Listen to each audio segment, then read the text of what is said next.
If you follow me on TikTok, you know that I'm always gambling on ATVs. Some of them are good, some of them are bad, and this one is no other. This one's pretty interesting though, because it started out as a 2002 Honda 400EX, and it's got a whole ton of aftermarket parts on it. It's got plastic swap from a 450R, including seat and gas tank. It's got a whole ton of front end aftermarket parts like extended A-arms, aftermarket shocks. It's got aftermarket rear wheels, aftermarket Nerf bars, aftermarket handlebars, aftermarket CDI, and a 440 big bore kit on the motor. Probably more, I haven't torn it down yet. Here's the problem. It doesn't run, and I have no idea what's wrong with it, but that makes it fun. So the main goal of this video is to see if this thing is seized or not. If it's seized, we got a real problem. If it isn't, then we're dancing. Anyway, you might just be thinking, look, just take the cap off the end of the engine like a normal human being. And I've done that. But look, the absolute moron of an old owner, not only is this off-centered, I can't get my ratchet on it, but instead of fixing it the normal way, but he just went and smacked it up with a hammer and now mushroomed it, and now you can't get a socket on it anyway. So what am I going to do? I got to think of another plan here, and I'll get back to you on that. So I've got a pretty good idea, but I first have to see if this thing shifts. So I'm going to set down the phone here and try and explain what I'm going to try and do. All right? I'm going to use this hand and move this sprocket forward. While I do that, I'm going to push this lever up and down to see if it shifts. Let's give it a go. It's first in neutral because I can move it like this.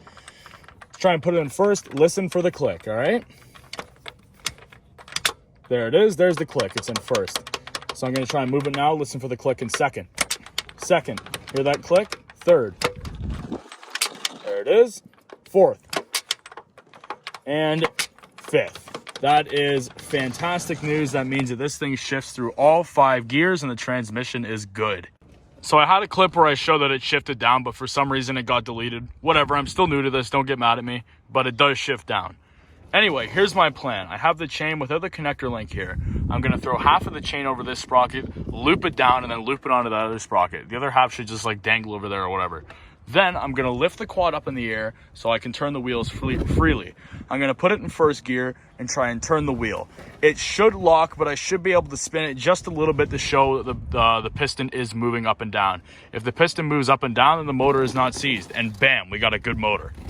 Okay, everything's ready to go. I got the chain on both sprockets here. Quad's on the ground, not in the air, but that's okay. I found it to be better.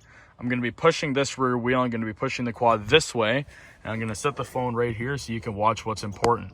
So, when I push the quad, I want you to take a look at this sprocket right here. If it turns, that means that it's not seized. If it doesn't turn, that means it's seized. So, when I'm pushing it, make sure that you're looking at this sprocket, and hopefully it's going to turn, all right? Let me get up here. Let me get ready. Here we go. It's in first gear. Here's the push. It's going to lock up and come on. Oh. Yep, it's turning.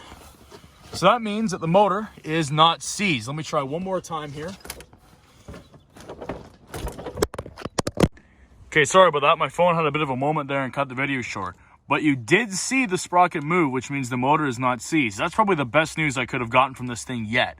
Now, I did find when I did this the first time, oil spilt all over the ground, which is obviously not a good thing, but it seems like the seals here are not very good. I just need a new gasket for this little case here. Not bad. Now, one thing I'll notice is it didn't move much, but that's because there's compression in the motor, which is also a good thing. So what does this mean? This means that not only does this quad shift through all 5 gears, the motor is not seized, which is probably the best news I could have gotten. Now, I did find the rear axle is also in good shape, which means everything to make this thing drive is in great shape. Now I just got to figure out what's making this thing not start. I'm going to work on the starter and maybe I'll make another video on it. If you want another video on it, let me know. If there's one thing I can get you to do as a viewer, not even like the video, not even subscribe, just leave a comment and let me know how I did. I'm not used to filming videos this long. I'm used to doing like under a minute type stuff on TikTok, and I do want to grow my following on YouTube a bit more. So please let me know how I did. If there's anything I can do better, if there's any questions you had, leave them all down below. So this ends the first video on this quad.